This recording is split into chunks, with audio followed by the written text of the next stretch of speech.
What's up? Hi there. Tyler. Keith. Plugged on.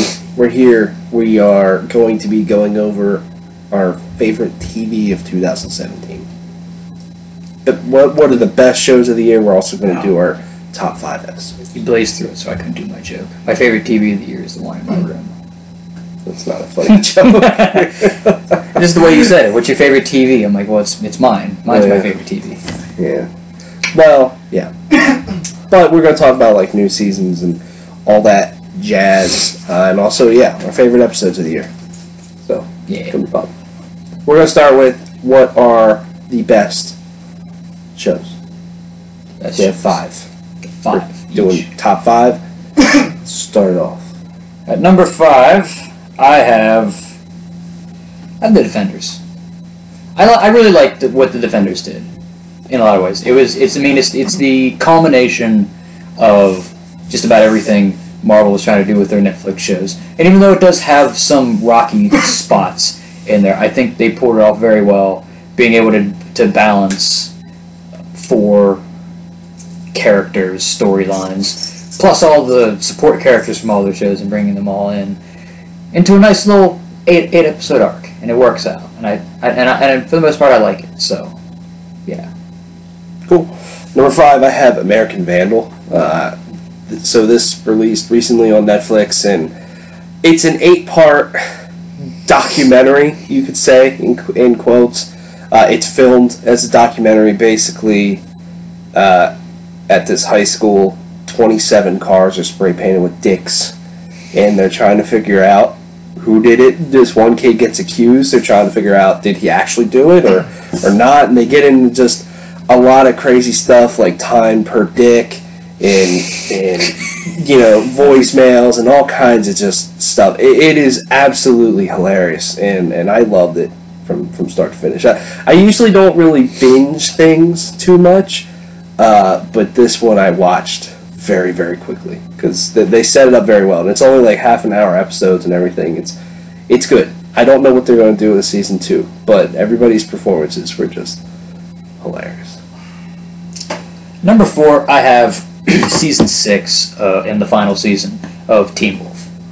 It was nice, specifically 6B, even though about 15 of the 20 episodes of all season 6 happened in 2017. But it was a really nice send off for the show. It's not the show's best season, but it's definitely like a cool callback. I mean, the whole first half of the season's all about remembering and kind of trying to recall past events, whereas the second half brings back a lot of old characters, villains, and things like that. And it wraps up the show, I think, in a nice way. A lot of characters have storylines that kind of doing things they never really did before, and you find out some stuff about them.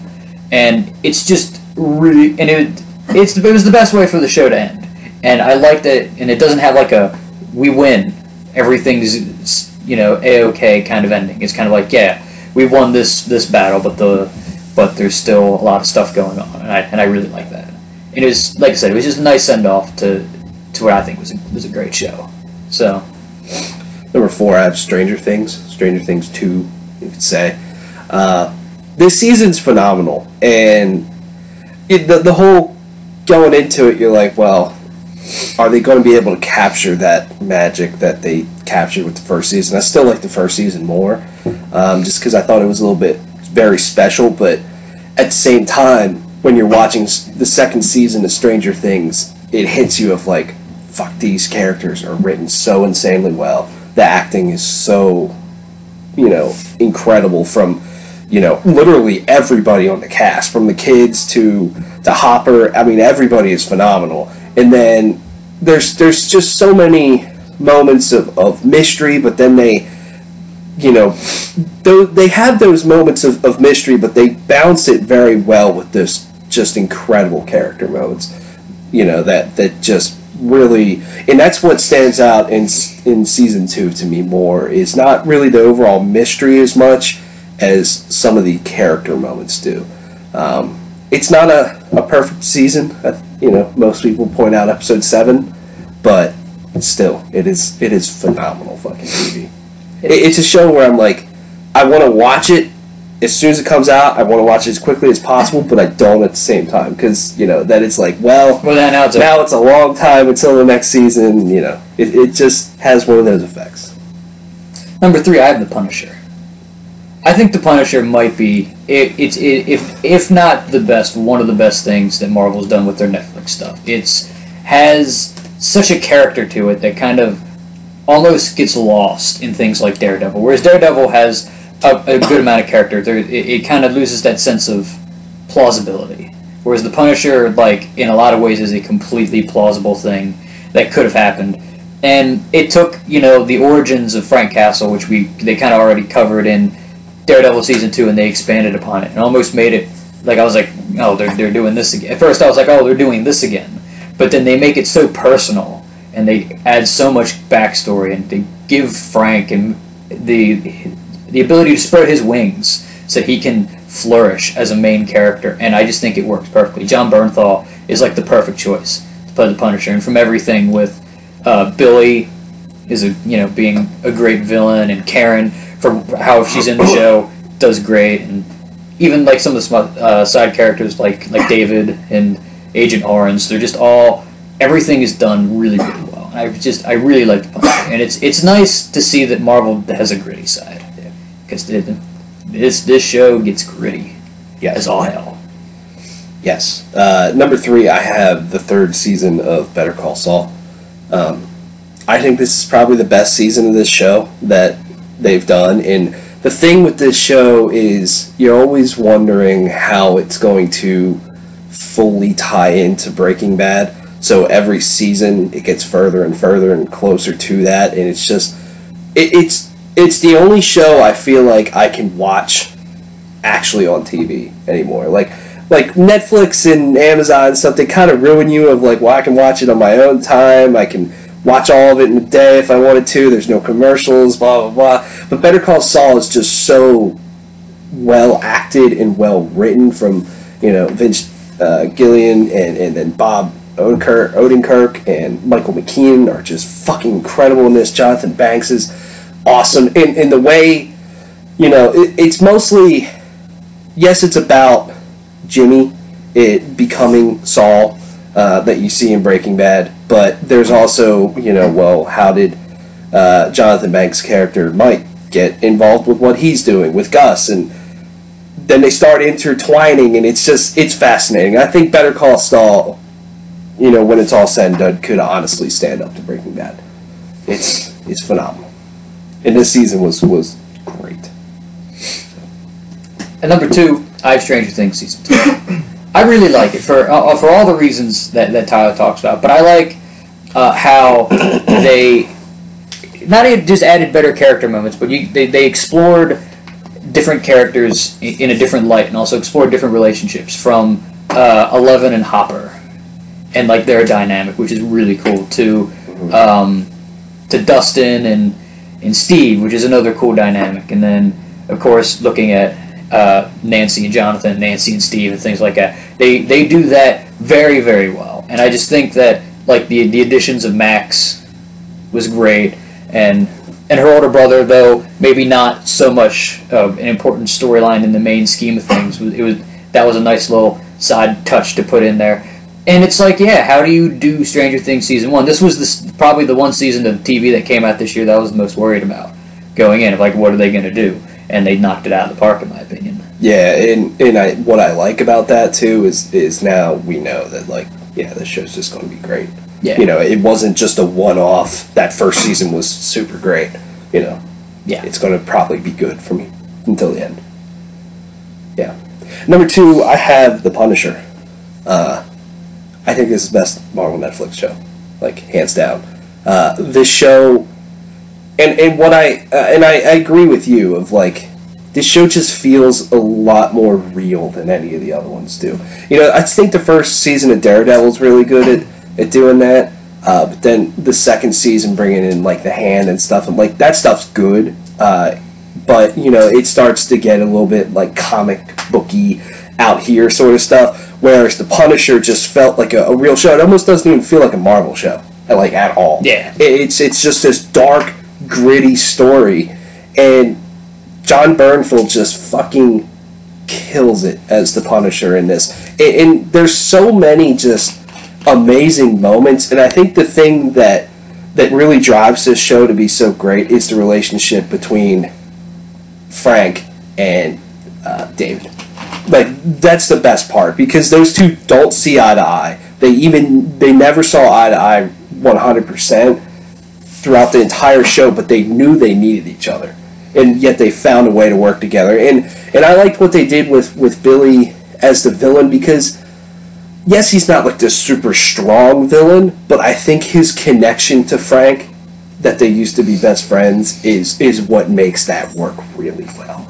And there's a lot of just fantastic things in here. I think the only storyline that I felt just kind of was like, okay, like, it was cool. It felt more like the writers trying to, with a message. Stand on a soapbox and is God, with the bomber. Yeah, Lewis. Yes, yeah. the like ex-army guy or whatever, and it felt more like a message of the writers trying to write about veterans coming home and all that stuff. And it's good, but I wish there was a little bit more. I wish it meant more in the grand scheme of things. Like, it's great. It would have been spoiler alert. Like, one of those episodes is one of my favorite episodes of the year, but like, it just kind of doesn't matter much. Yeah, but I mean, the Punisher's just fantastic. It really is. And I think what makes the Punisher also stand out really well is that I think it's the best thing since Jessica Jones' first season, which was a few years ago. Now, like, Luke Cage was alright, The Defenders was alright, Iron Fist is shit. Yeah. And so it was like, well, are they pumping these out too fast? Are they going to ever be able to get back up here like they were at the start? I feel like they did. They did very well. Number one, out of Game of Thrones, season 7. I know it's like, it's another one of those things where it's like popular to hate on this season because it's fan service, it's too short, things happen too quickly. But I think what happens in the show is in some ways some of the most pivotal moments of the show. I mean, Dany arriving in Westeros, the war for the throne finally starting. Jon and Dany meeting, which is basically the whole point of the book series in some ways. And then all the stuff with like the fight beyond the wall, the summit in the Dragon's Pit, just any of the stuff involving like Littlefinger and what's going on in Winterfell. I just think that these are some of the moments that we've been waiting for seasons, and I think that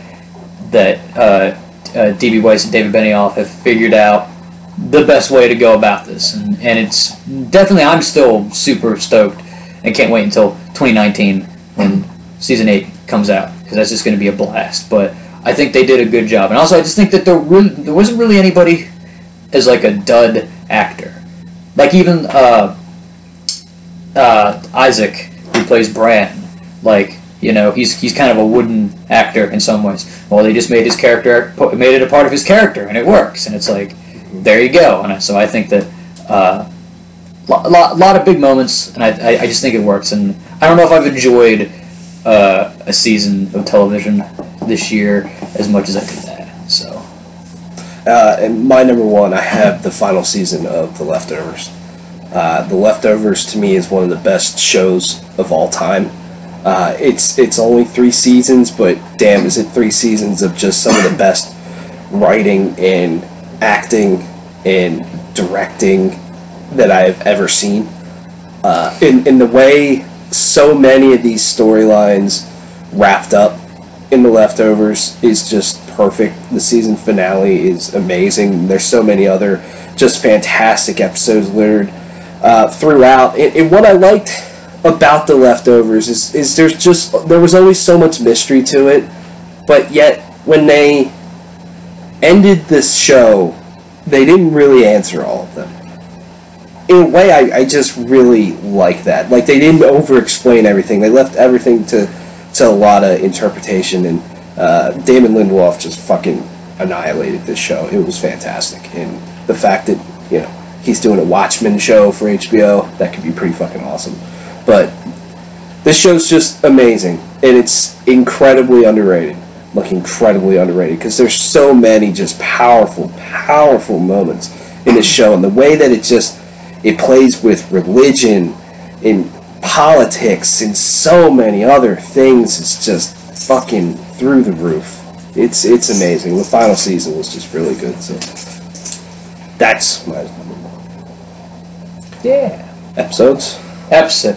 Number 5, I have The First Day of the Rest of Your Life, which is the season 7 finale of The Walking Dead. Oh yeah, that was 2017. It was this year. Wow. I think one of the problems that I've had, especially lately with The Walking Dead, is how long form the story has turned. I mean, this arc, for where they got to at that point, was 24 episodes. That is literally just under a quarter of the show's existence, building up to this moment. And I think, in a lot of ways, it paid off with, taking the fight to Negan, the Kingdom and Hilltop all showing up to come to the rescue. I mean, kind of sort of obviously spoilers at this point if we're going to talk about episodes, but and the stuff with Sasha, I thought that was, honestly, because her character to me was getting a little stale. That's some of the best stuff that they've done with her, and like all of that, and bringing back Abraham was cool. Mm-hmm. And it's just, I think the big thing with that is that it's like a payoff for the previous like 23 episodes,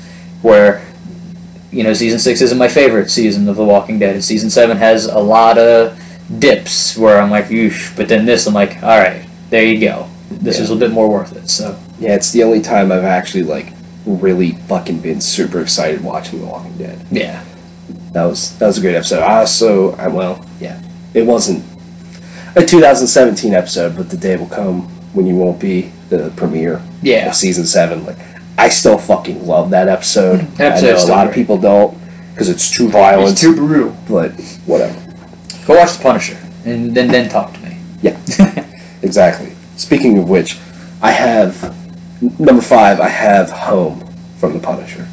This is the 12th episode of the show, and most of this episode is just spoilers. Frank in a very bad situation, but the way it's done and how far they take it, and then the way it wraps up, is just it's a gripping fucking episode. And I was going back and forth between this episode and I think it's Virtue of the Vicious, which is the 10th episode. I think those two are the best, but I just chose this one too because I like the way how they brought back in like Frank and his wife, the relationship there. I mean, some of that stuff just seemed a little awkward, the way that they kind of put it they filmed everything, but still, the way, the editing in that episode was incredible. And then also, I believe this is the episode where David finally met his family again. Yes. Fully. Yes, and those were some very, very great moments. Punisher's great. Speaking of The Punisher, and also speaking of Virtue of the Vicious, that's my number 4.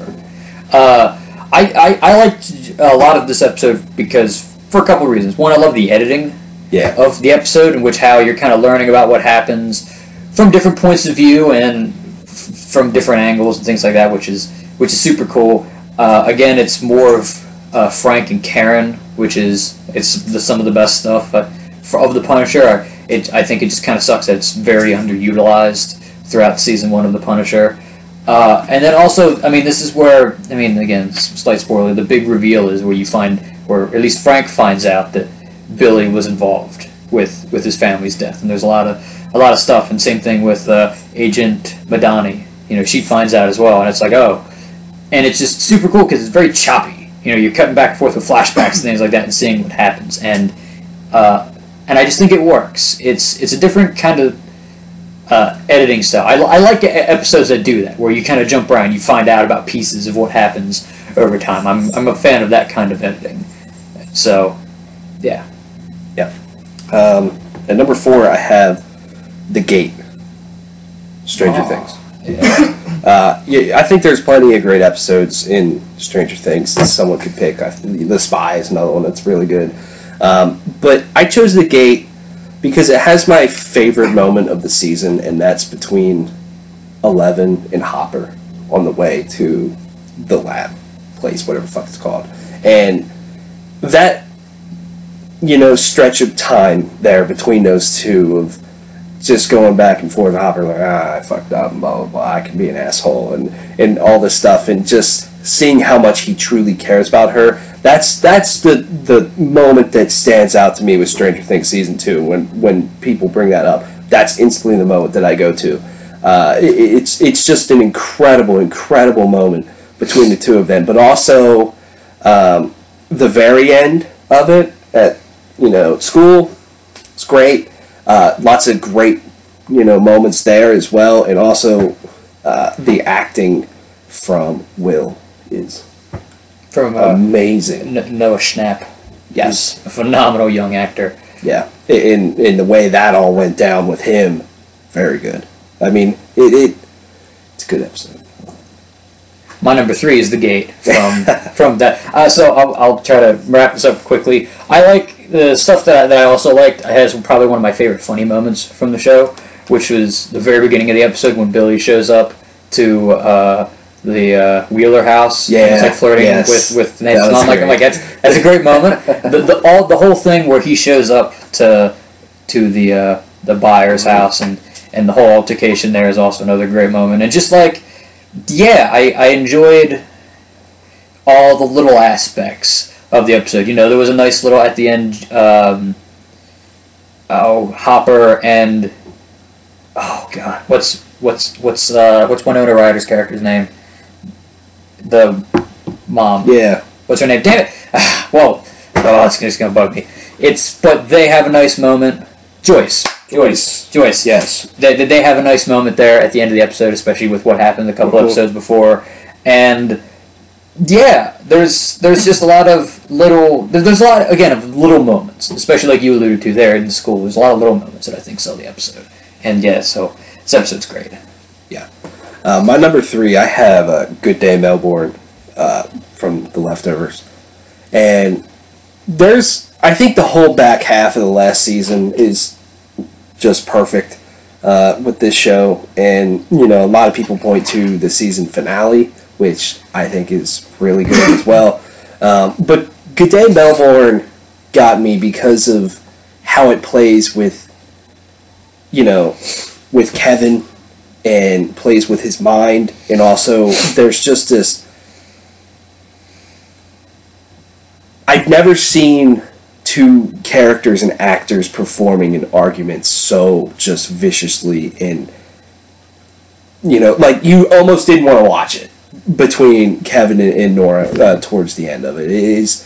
And everything just kind of came to a head with both of them, and it was kind of like a very devastating thing, having watched, the whole thing up to that point. It's the episode that stands out to me. But also, I mean, gosh, yeah, like I said, season finale is great. I always love the title of this one. It's Matt World. The episode next following that was also really good. It's the best fucking show. At number 2, I have The Wolves of War, which is the series finale of Teen Wolf. Again, I think that this episode just kind of works because, again, this is where a lot of characters come back, and it's the final battle against Gerard, who is arguably maybe one of the biggest villains of the show. And, they're taking on the Hunters, which is super cool, and then they're taking on I hope I'm pronouncing it right, the Anukete, and they have to fight it, and you get interesting insight into a lot of the characters, into what their greatest fear is doing that.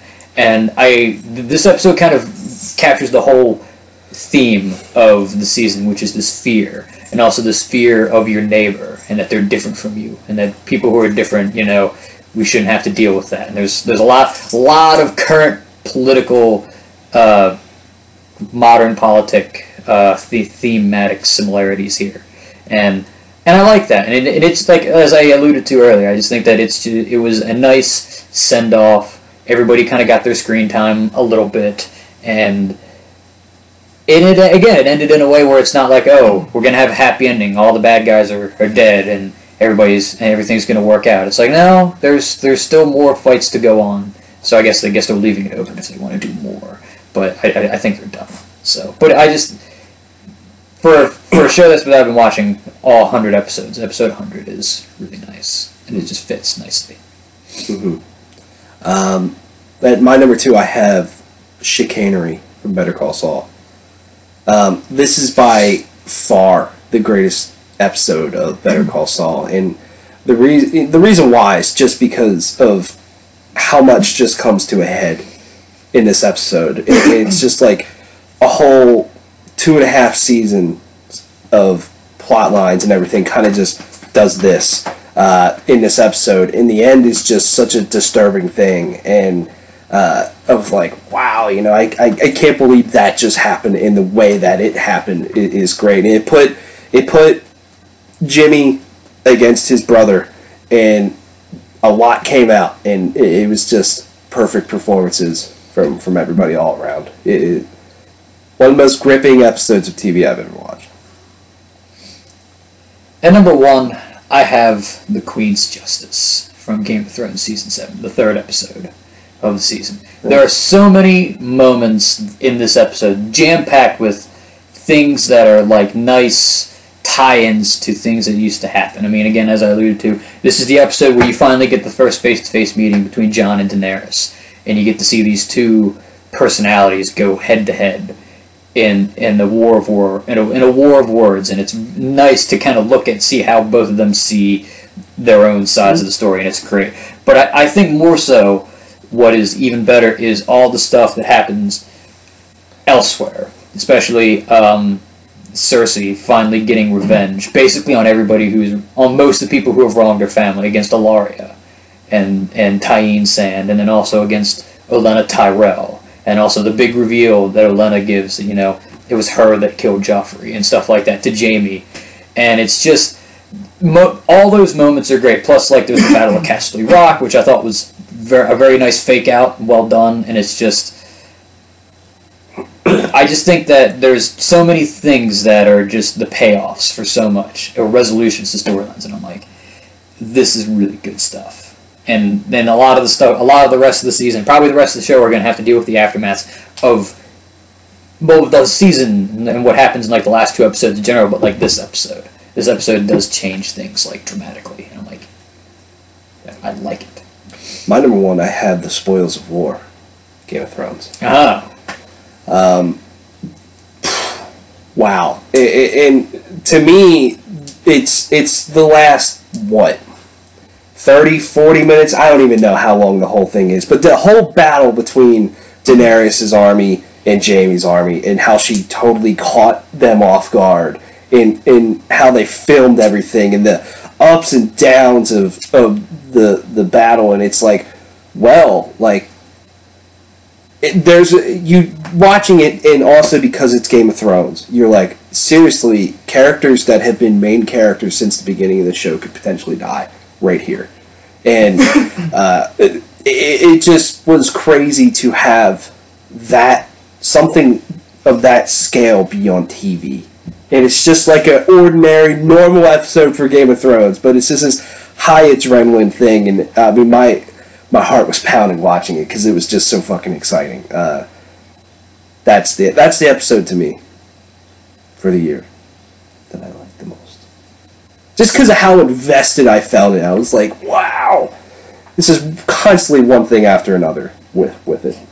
Yeah, I mean that is a great episode. I think the main reason why I picked the episode before was also I felt like there was just a lot of clever writing, like especially dialogue, a lot of clever dialogue and writing, and it's like, oh, and it's like you catch halfway through what's happening, and it's like, oh, I know what's going to happen. And there's a lot of great dialogue in that episode too. Mm-hmm. The parallels between Jon and Dany and Jon and Mance Rayder are like through the roof there, and there's just a lot of good stuff. Yeah, that's what I mean. That. And then, like, the last 2 episodes are, like, why I have Season 7 as my favorite season of this year. It's like, damn. Mm-hmm. Yeah, it was good. That's it. Let us know what your favorite TV shows and episodes were for the year. Thanks for watching. See you.